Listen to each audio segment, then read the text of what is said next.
O'Reilly Auto Parts puede ayudarte a revisar gratis tu luz check engine, luz ABS o luz de mantenimiento con O'Reilly VeriScan. O'Reilly Auto Parts.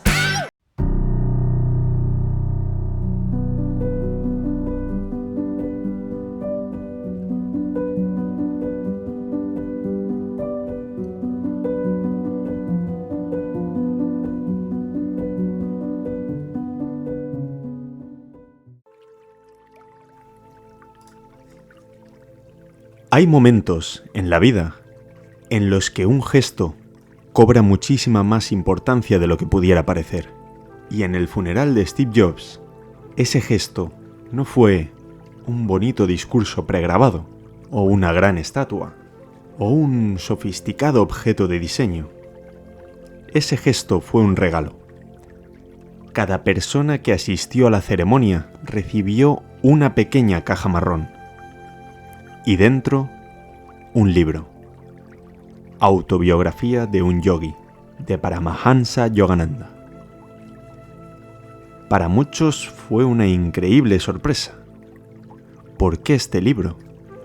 ¿Por qué no una gran obra sobre tecnología, sobre innovación, liderazgo, negocios? Pues porque para Steve Jobs, este libro era un faro silencioso que lo había guiado durante más de 3 décadas. Incluso era un libro que releía varias veces al año. Y hoy, en este episodio, vamos a sumergirnos en este mensaje. Vamos a explorar por qué Autobiografía de un Yogi fue tan importante para él. Y sobre todo, después de haber leído este libro, vamos a analizar qué enseñanzas nos trae, qué hay en sus páginas para que pueda haber transformado tanto la vida de Steve Jobs como para dejar como último regalo a sus seres queridos.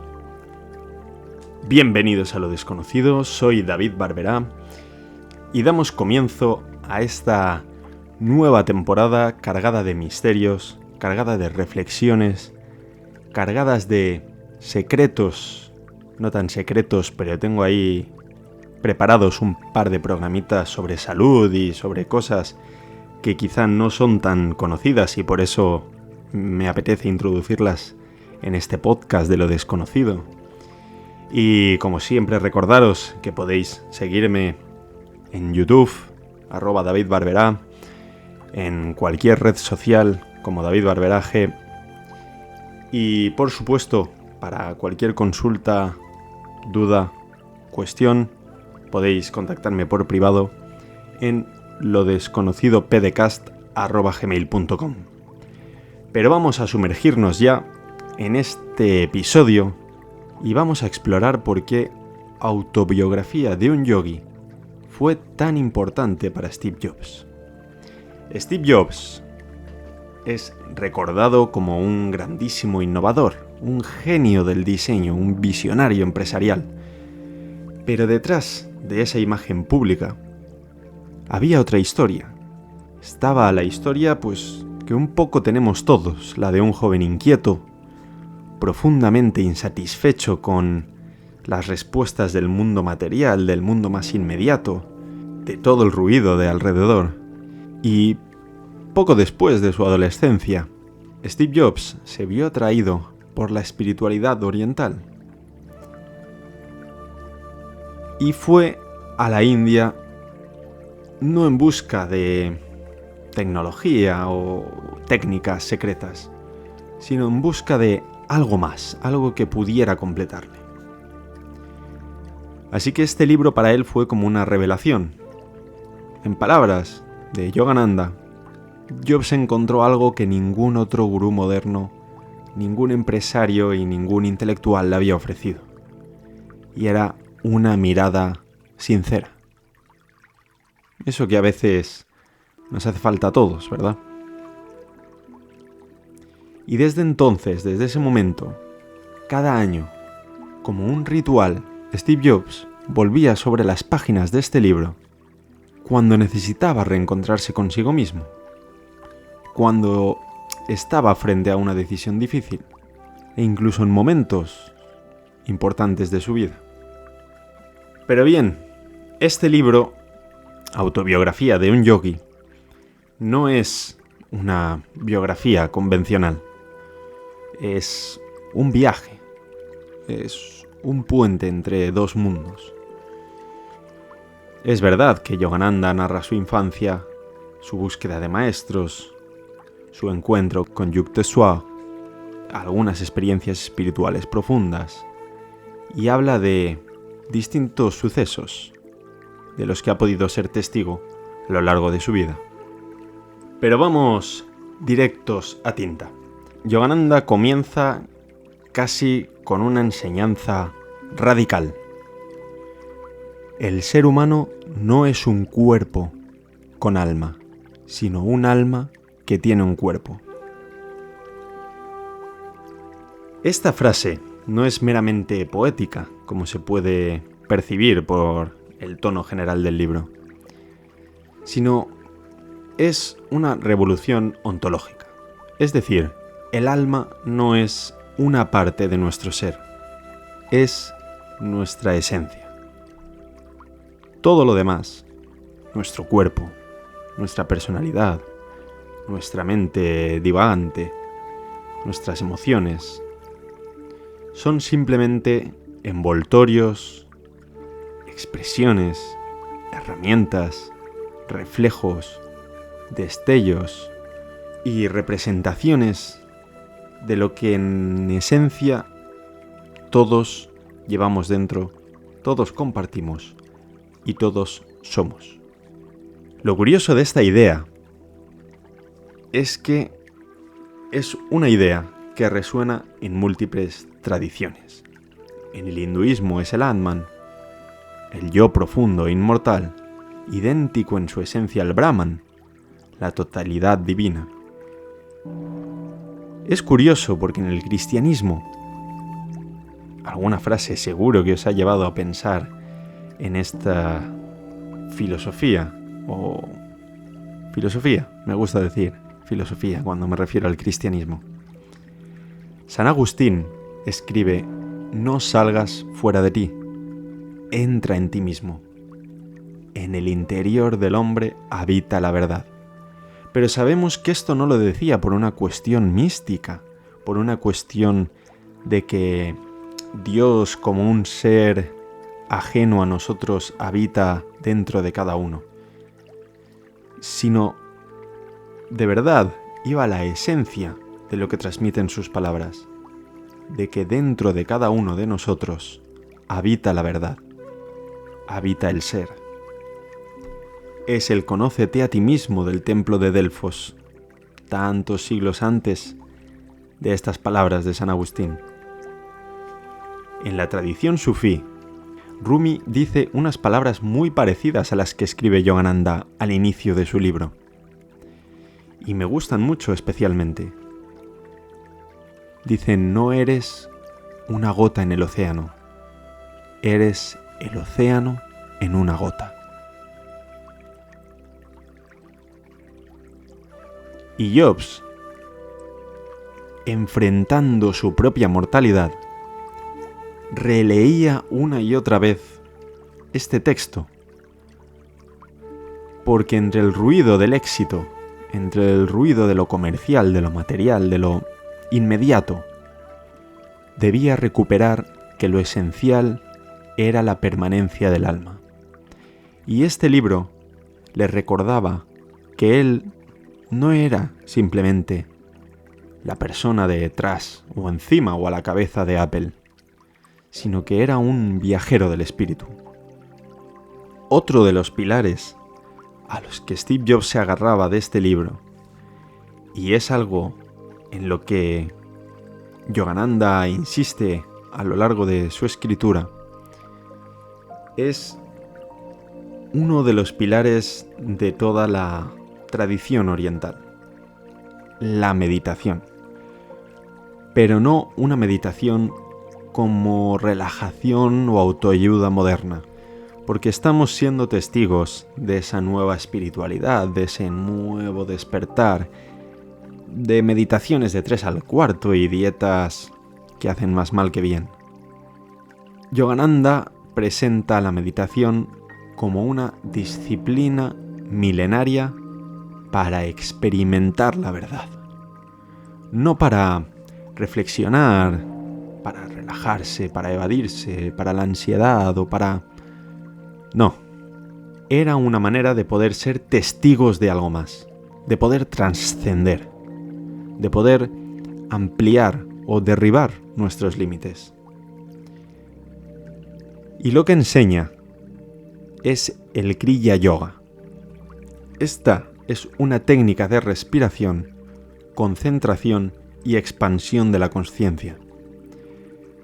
Y a través de ella, la idea es que el practicante trascienda sus propios sentidos, sus sentidos más físicos, que sea capaz de trascender esa mente discursiva y poder acceder a un estado de unidad con el todo.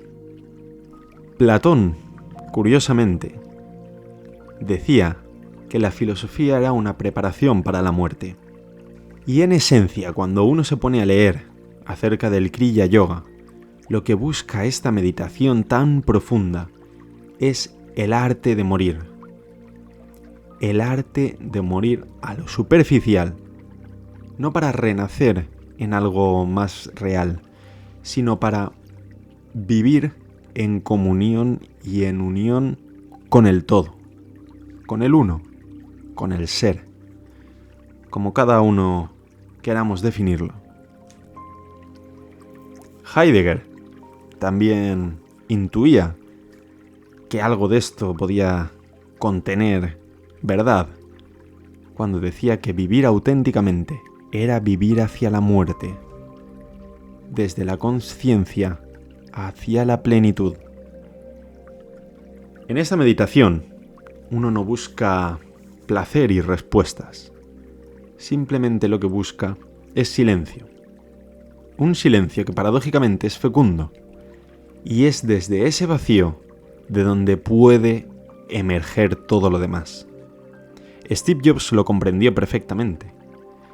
Y podemos ser testigos de ellos en sus diseños. Él no diseñaba sus productos desde el ruido del mercado. Ya vimos esa gran revolución que hizo con el iPhone. Y muchos relacionan ese hecho con estas prácticas meditativas de Steve Jobs. Y por eso Apple no solo vendía tecnología, vendía experiencia, intuición, presencia. Pero más allá de esto, repito, que no es una meditación de la que esperemos encontrar algo a cambio. Porque hoy en día la nueva espiritualidad es muy fácil confundirla con la autocomplacencia, con el orgullo, con el ego, con el sentirse bien, con el mirar por uno mismo. Y está bien, son pasos necesarios sobre todo al inicio, antes de desprenderse de algunas cosas que se van cayendo solas con el tiempo. Pero esta meditación es un poquito más avanzada y se realiza sin esperar nada a cambio. Solo así, como decían los viejos místicos, sin el esmero. Por eso la esmeralda se relacionaba con el diablo. Porque el esmero, esa tendencia a esforzarse para obtener gratificación inmediata, conseguía los resultados opuestos de cualquier práctica ocultista o espiritual. Esta es una meditación de expansión de la consciencia. Y de ese silencio, de ese océano estático, empieza a emerger todo lo demás. Otro aspecto muy importante que le ha conseguido a este libro algunas cuantas críticas negativas, pero sinceramente creo que estas críticas vienen del desconocimiento y del no haber leído mucha historia o muchas biografías de santos o acontecimientos de muchos místicos o muchos chamanes. Voy a adentrarme en este punto y ahora entenderéis por dónde voy. Y es que en este libro, Yogananda trata con muchísima naturalidad lo que para muchos son milagros, es decir, yogis que no comen durante años, bilocaciones, curaciones espontáneas, etc. Y Yogananda no presenta estos fenómenos como excepciones a leyes naturales, sino como manifestaciones de cosas que aún no hemos comprendido. Y esto se acerca bastante a lo que Arthur Clarke decía de cualquier tecnología suficientemente avanzada es indistinguible de la magia. Pero es algo que podemos leer, por ejemplo, le puedo decir al oyente que si le interesan estos temas, repase algunos hechos del Padre Pío, donde son varios los testigos que afirman haberle visto intervenir en distintos hechos y sucesos en distintas partes del mundo en el mismo tiempo. Incluso Lorraine Warren, por ejemplo, es testigo de la aparición del Padre Pío en un momento de necesidad, en Amityville, si no me equivoco.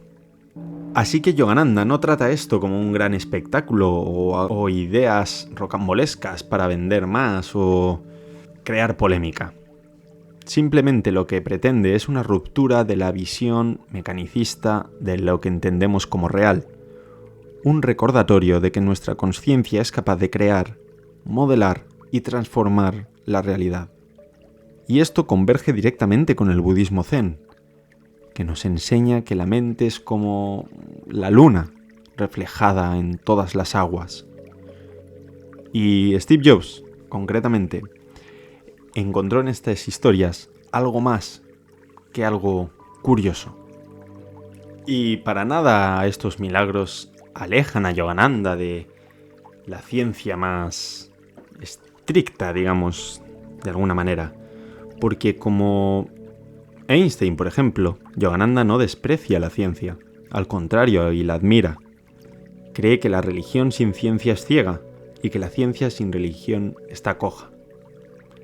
La verdadera espiritualidad no niega el mundo, lo abraza, lo penetra y lo ilumina desde dentro. Y nuestra conciencia, según Yogananda, no está limitada al cerebro, ni a las leyes de la física tal y como las entendemos. Y lo que defiende Yogananda es que la materia es una manifestación de la mente divina. Algo que también podemos encontrar en el budismo mahayana, en la noción de shunyata, la vacuidad que no es nada, sino la posibilidad de todo. Pero también tenemos esto en Occidente, en el neoplatonismo, por ejemplo, con la idea del uno como principio absoluto, del que emana todo lo demás.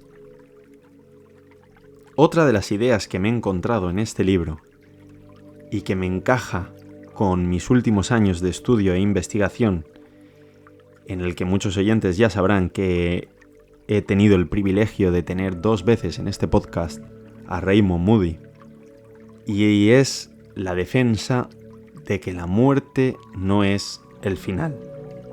Este es uno de los temas más conmovedores del libro. Yogananda describe la transición del alma como un paso hacia otro estado de conciencia, y afirma que incluso después de este momento, después de dejar el cuerpo, el alma puede seguir evolucionando. Y para Steve Jobs, esto fue muy importante, sobre todo en sus últimos momentos de vida, dándole la fuerza necesaria para afrontar el inevitable final. En una de sus últimas cartas, dice que la muerte no existe para el alma, y lo que llamamos muerte es solo un cambio de ropa.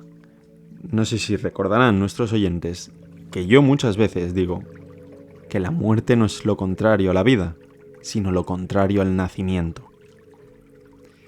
Y esta imagen es muy antigua en la India.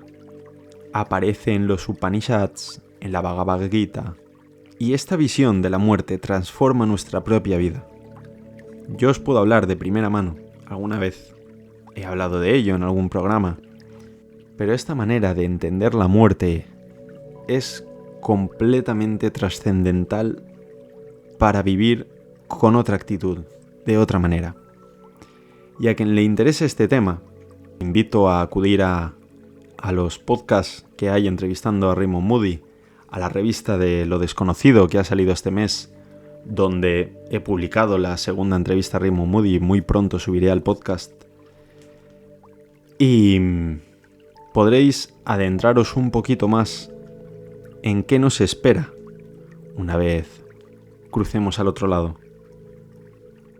Así que en realidad Yogananda no fue solo un yogi, fue un puente entre Oriente y Occidente, entre ciencia y mística, entre lo visible y lo invisible.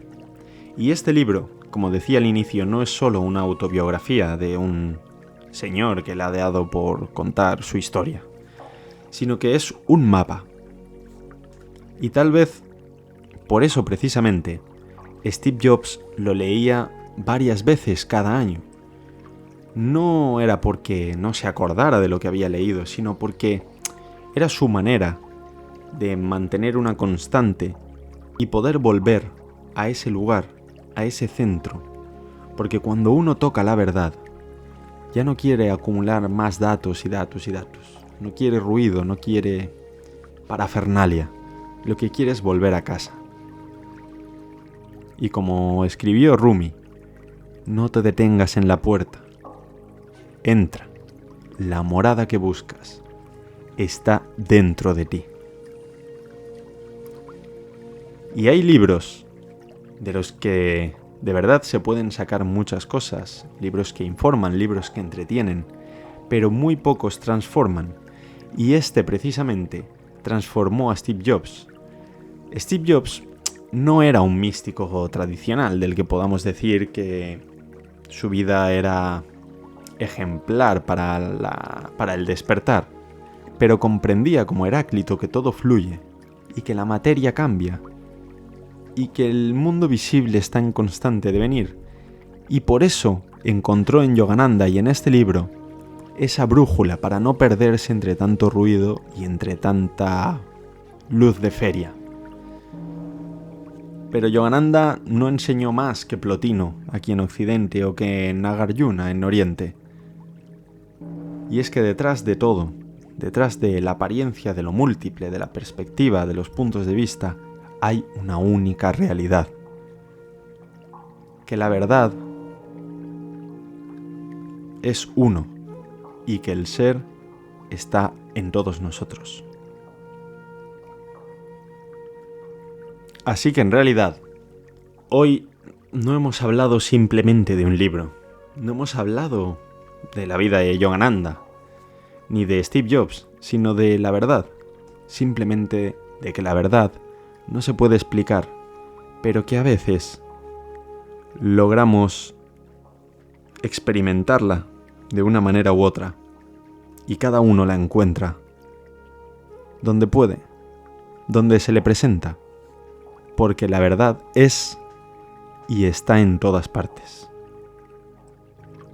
Quizá ahora que cerramos este episodio no recuerdes cada concepto, cada cosa que hemos visto o cada momento del libro, y quizá te apetezca leerlo o creas que ya has comprendido todo lo que este libro puede ofrecerte.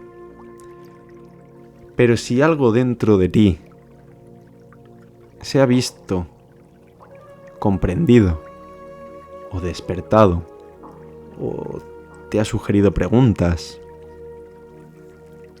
o te ha mostrado algún tipo de verdad o algún tipo de relación de conceptos, ya hemos cumplido nuestro propósito.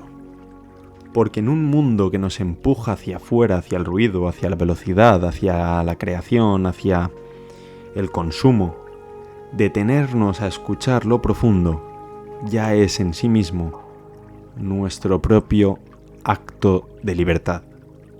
Muchísimas gracias por acompañarme en este gran episodio y en el inicio de esta tercera temporada.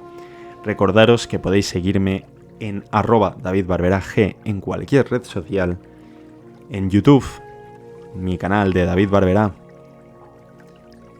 y, por supuesto, contactar conmigo a través de lo desconocido pdcast@gmail.com. Muchísimas gracias. Sigamos leyendo, sigamos investigando, sigamos preguntándonos cosas, pero sobre todo, sigamos adentrándonos en lo desconocido.